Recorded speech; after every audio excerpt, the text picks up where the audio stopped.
अच्छा, if we talk about elite class, तो elite class prefer to visit such kind of places. वो छोटी मोटी गलियों में नहीं जाते, वो कहते हैं बस एक ही जगह जाओ, वहाँ से सामान उठाओ और वापस आ जाओ. Then they have good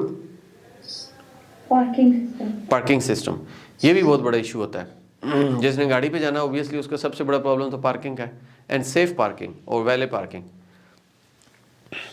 फिर वो कहते हैं जी कि हमें जो प्रोडक्ट चाहिए वो किसी ब्रांड की हो, और हाँ भले एक्सपेंसिव हो, एक्सपेंसिव उनके लिए मानी नहीं रखता, बट और थोड़ा वेल डेकोरेटेड हो, वेल मेंटेन्ड जगह हो, साफ़ सुथरी हो, तो वहाँ से वो चीज़ें ज़्यादातर परचेज़ करते हैं.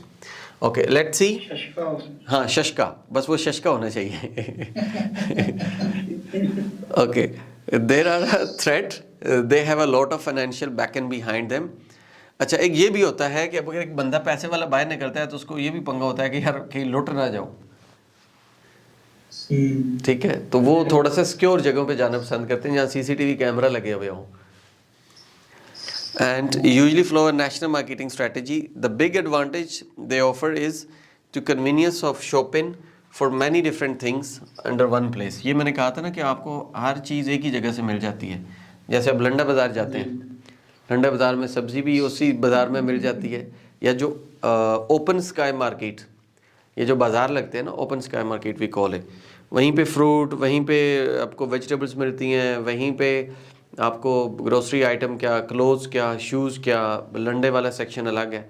तो वो सारी चीज़ें प्लास्टिक वाली, बर्तन वाली, हर जगह से सारी चीज़ें एक ही जगह से मिल जाती हैं. तो same is the case when you go to the big shopping malls, you can buy all the things, all the different things under a single place. ठीक है. In the big mall you will find movie theatre. अच्छा, ये भी होता है. Have you been to Centaurus in Islamabad? जी. वहाँ movie theatre है, सिनीपैक्स, वहीं पे फूड कोर्ट भी होता है, वहीं पे सारे ब्रांड्स हैं. अंदर ही जो है ना आप एटीएम कार्ड यूज़ कर सकते हैं, रेजिडेंशियल भी है, बच्चों के लिए प्ले लैंड्स भी बने हुए हैं. तो आपको एक ही जगह जाना है. Large supermarkets and many small stores and boutiques, वो भी होते हैं वहाँ पे.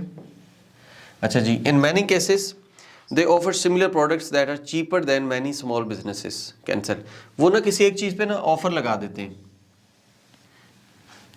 जैसे कि गुल अहमद वाले हैं या कोई भी ब्रांड है आपके पास कपड़े का, तो ये क्या करते हैं कि at the end of summer and at the end of winter, तो वो आउटलेट लगा देते हैं, भाई निकालो माल, नया प्रोडक्ट्स लेकर आनी है. So there is also safety and comfort factor. ये चंद एक चीज़ें हैं, सेफ्टी एंड कंफर्ट फैक्टर है.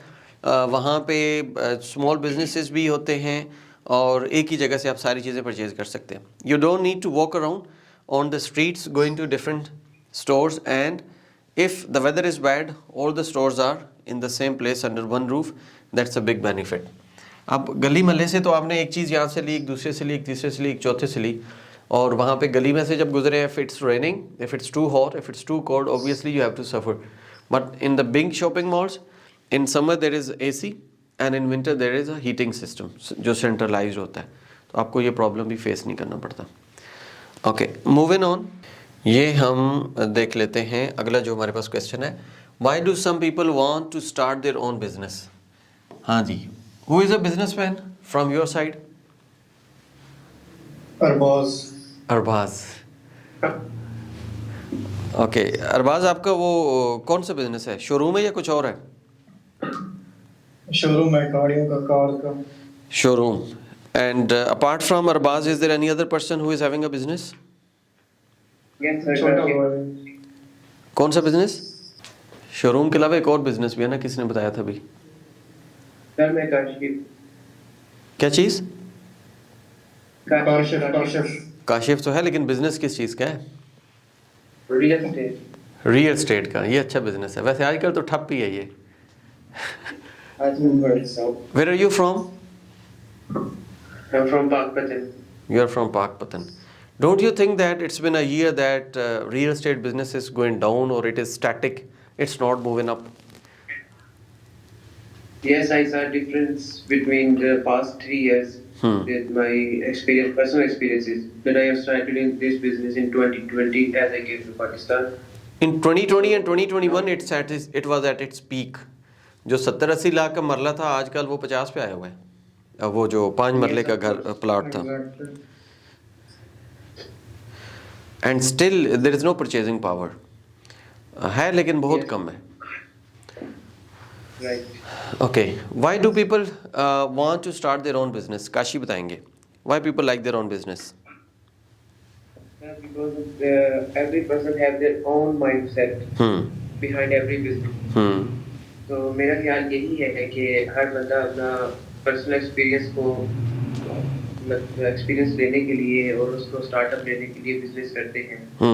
जैसे कि कुछ होते हैं वो सुनाकर बिजनेस स्टार्ट करते हैं, कुछ पहले एक्सपीरियंस हासिल करते हैं और बाद में वो अपना बिजनेस स्टार्टअप लेते हैं।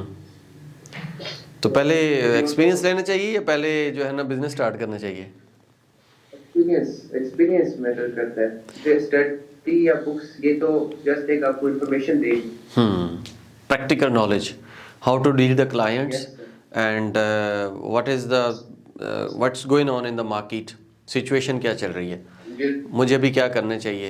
And if he is good at Excel sheets, यानी कि प्लस माइनस वो करना जानता है, जो एक अच्छा बिजनेसमैन है, तो ही कैन डू कि मैंने इस महीने this is the target I have to achieve and the services they are offering in the society to the customers. तो वो चीज़ें देखी जाती हैं। Then there should be a competitive approach. अगर कम्पिटिटिव Yes. अप्रोच नहीं है, आप दूसरों से आगे नहीं निकलते थे अपनी सर्विसेज में, तो बहुत मुश्किल हो जाता है। For example if I talk about online system, इसी की मैं बात कर रहा हूँ, ये जो आपको नज़र आ रहा है, कोई भी ऐसा सिस्टम मुझे दिखाएं जिन्होंने ये बोर्ड लगाया हुआ है and they are teaching online in Pakistan. India में तो हर दूसरा बंदा यही कर रहा है। यस सर, है एक है सर। हाँ सर ये शाह अजहर। ओके, ये जो जस्ट बोर्ड है ना, ये 12 लाख का बोर्ड आया खाली, ठीक है, just for the sake of online teaching, या जो हम वीडियो कंटेंट बना रहे हैं कि हम जो चीज़ बनाएं वो इतनी यूनिक हो कि स्टूडेंट को ऐसे लगे कि जैसे वो लाइव क्लासरूम में बैठा हुआ है। अब जैसे आपको सब, Obviously, सर हमें ऐसा ही लगता है। हाँ, आपको ऐसे लगता है ना कि जैसे मैं लाइव क्लासरूम में जो लिख रहा हूँ यहाँ, मैं जो यहाँ लिख रहा हूँ वो आप लोगों को नज़र आ रहा है, मैं अंडरलाइन कर रहा हूँ आप लोगों को नज़र आ रहा है, और Yes. इस तरीके से वो बड़ा एक इंटरेक्टिव सा रहता है। This is called a competitive approach, जिनके आप लीड करें दूसरों से, फिर फ़ायदा है ना। अदरवाइज़ आप सर्वाइव नहीं कर सकते बिजनेस में। जैसे कि नोकिया था, नोकिया क्यों जो है ना गायब हो गया था? नोकिया मोबाइल जो था, एडवांस टेक्नोलॉजी की वजह से। हाँ, उन्होंने अपने आप को ना रेनोवेट नहीं किया, इनोवेट नहीं किया, इनोवेट नहीं किया, वो आगे नहीं निकले। स्मार्ट क्या कहते हैं उसको,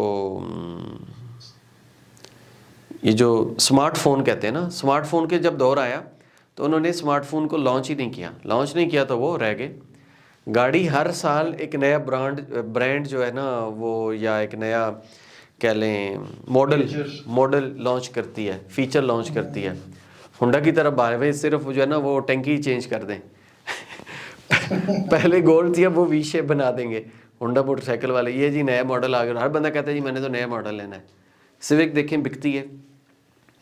और आईफोन वाले क्या करते हैं कैमरे छोटे से थोड़ा सा बड़ा कर देते हैं, थोड़ा सा फीचर चेंज कर देते हैं, और हर साल एक नया आईफोन लॉन्च कर देते हैं। सो ये चीज़ें ज़रूरी होती हैं इन द बिज़नेस और इन द सर्विसेज, तो अदरवाइज़ आप लैग कर जाते हैं। अच्छा, यहाँ देखते हैं कि यहाँ पे क्या आ रहा है ना, वाई डू सम पीपल, अच्छा why people should start their own business. एक तो ना आपने टर्म सुनी होगी financial freedom. What is financial freedom? अपने पैसों के मामले में जो है ना इजी रहना, हाँ, जो चाहे वो। फॉर एग्जाम्पल वी आर जॉबियंस, तो एज अ जॉबियन हम क्या करते हैं कि वी आर मेकिंग मनी, तो हम फाइनेंशियल फ्रीडम में नहीं होते। हम एक महीने की सैलरी लेते हैं और अगले महीने हमें पता है कि हमने गुजारा करना है, इस महीने जॉब करेंगे, सैलरी लेंगे, अगले महीने हम गुजारा करेंगे। तो इसी तरीके से जो बिजनेसमैन होता है वो पैसे कमाता है, और वो सपोज एक साल का एक्सपेंस, उसने बिजनेस का एक्सपेंस, घर का एक्सपेंस, सारा एक्सपेंस मीट करके एक जगह रख दिया। अब वो कहता है जी मैंने रिस्क लेने हैं, जो भी करना है, जो पैसा आएगा उसको मल्टीप्लाई करूंगा, रिस्क करूंगा, मैं एक सेफ साइड रखी हुई है। तो इस तरह की जो चीज़ें आती हैं दे आर फाइनेंशियल फ्रीडम। या कैलकुलेट कर लेते हैं कि I have to survive for 20 years, for 30 years, 30 years का मेरा ये बजट है, इतना मेरा एक्सपेंस है, ये चीज़ें एक साइड पे, अब फाइनेंशियल फ्रीडम उनकी मिल जाती है, फिर वो बाकी चीज़ें इन्वेस्ट करते हैं, बिजनेस में रिस्क टेक कर बन जाते हैं और वो आगे निकल जाते हैं. In the job, you can't do this. I guess because they have an incredible idea for something that doesn't exist at the moment. अब इसी को आप एग्जांपल ले लें, ये जो आइडिया है स्मार्ट बोर्ड वाला, ओके, और maybe because they are passionate about something. जो बिजनेस करते हैं वो लोग, वो ज़्यादा एफर्ट्स करते हैं, they are passionate. Of course there are people who prefer to work for themselves rather than an employ in a company. वो अपने लिए काम करना चाहते हैं, वो लोगों के लिए नहीं काम करना चाहते. Either because they prefer being independent और because they have special skills और expertise and maybe they can earn if they start their own business. अपना बिजनेस स्टार्ट करेंगे, उनके पास स्पेशल स्किल्स हैं, एक्सपर्टीज़ हैं, तो वो अपना कुछ कर सकते हैं. It's a dream for many people but it's also a lot of hard work. चाहता तो हर कोई है कि मैं ये करूं, लेकिन ये काम कोई नहीं करता, हार्ड वर्क कोई नहीं करता, स्किल्स को अपग्रेड नहीं करता, अपनी अकल को लोग इस्तेमाल नहीं करते, जिसकी वजह से वो अगर बिजनेस स्टार्ट कर भी लें तो वो फंस जाते हैं. I think you need to have strong motivation to start your own business and grow it to be successful, to successful. ये जो पार्ट है ना, grow it to be successful, ये सबसे मुश्किल काम है कि how to become a successful person in business और इन योर लाइफ. आपकी कोई भी चीज़ है तो दिस इज़ द आंसर. इससे ऊपर हम चलते हैं, आगे चलते हैं. तो ये जैसे 2-3 क्वेश्चंस हैं, ये आपने प्रिपेयर करने हैं, ये मैं आपसे शेयर करता हूँ. And I will be sharing 2 things with you. एक ये टेस्ट 2 और एक ये टेस्ट 3, ये 2 मैं आपसे शेयर करूँगा अभी, ठीक है. तो बल्कि ये ऑलरेडी आपसे शेयर किए हुए भी हैं. आप यूँ करें, इसको छोड़ें, come to the test 3 and test 4, ये भी शेयर किए हुए हैं. You have to go to the portal, और पोर्टल से जाके आप लोगों ने हमें रिकॉर्डिंग्स भेजनी है. पोर्टल पे आप कहाँ से हमें रिकॉर्डिंग्स भेजेंगे?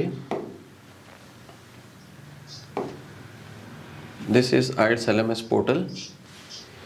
इस पोर्टल पे जाना है and you have to either it's academic और जनरल ट्रेनिंग.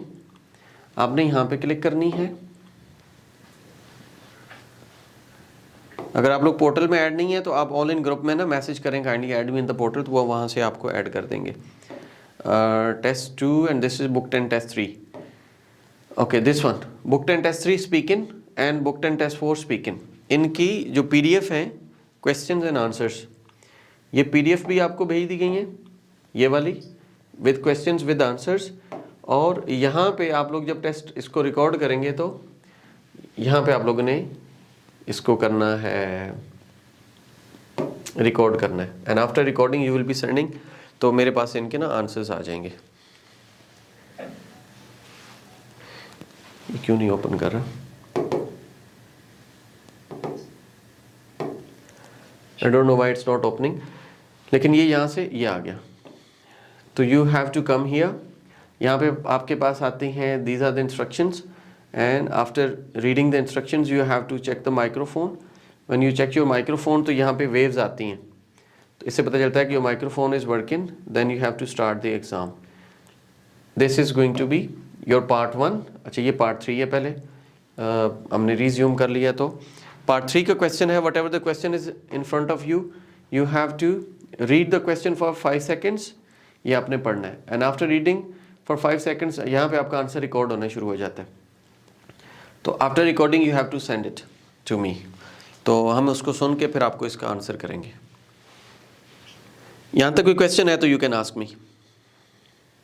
ये 5 मिनट बोलना पीछे जो नहीं, ये आपने 5 मिनट से टोटल पार्ट 3 के लिए. अगर आप 30 सेकेंड्स बोलते हैं after like speak in for 30 seconds then click on the next question. ये क्वेश्चन 5 सेकेंड के लिए आपके पास आएगा. ये देखिए 3, 2, 1. How important do you think spending time together is for the relationships between parents and children. तो आप इसको रिकॉर्ड करेंगे. Then again you will be recording for 30 seconds. जब 30 सेकेंड्स कंप्लीट होंगे तो then you will be click on the next question. तो इस तरीके से फिर आपने ये क्वेश्चन पढ़ना है. आफ्टर रीडिंग दिस क्वेश्चन आपने फिर यहाँ से इसकी रिकॉर्डिंग, ये रिकॉर्डिंग ऑटोमेटिकली शुरू हो जाती है. नेक्स्ट के लिए आपने खुद से यहाँ पे क्लिक करना है. आप इस पे नेक्स्ट क्लिक करते हैं और आपका अगला क्वेश्चन शुरू हो जाता है. सपोज देयर आर 4 क्वेश्चंस और 5 क्वेश्चंस और 6 questions. After recording you have to click on the next question. Again ये आते रहेंगे, जब तक आते रहेंगे यू हैव टू आंसर. और ये क्वेश्चन जब पढ़ लेंगे तो जी. इसको सोचने का टाइम भी होता है? कोई नहीं, कोई सोचने का टाइम नहीं है. When you are in front of the examiner on the spot you have to answer. उसने जो ही क्वेश्चन किया within no time you will be answering. तो इसमें सोचना कोई नहीं है. सोचने के लिए आपको पहले पीडीएफ भेज दिया ना with model answer. I have send you the PDF. इन्हीं क्वेश्चंस के हमने मॉडल आंसर्स बनाए हैं और वो मॉडल आंसर्स आपको भेज दिए हैं जो भी हम डिस्कस कर रहे थे. So you have to go through all those model answers. ये फिनिश दिस पार्ट मैंने किया. Times up. वो कहता है जी आपका टाइम खत्म हो गया है.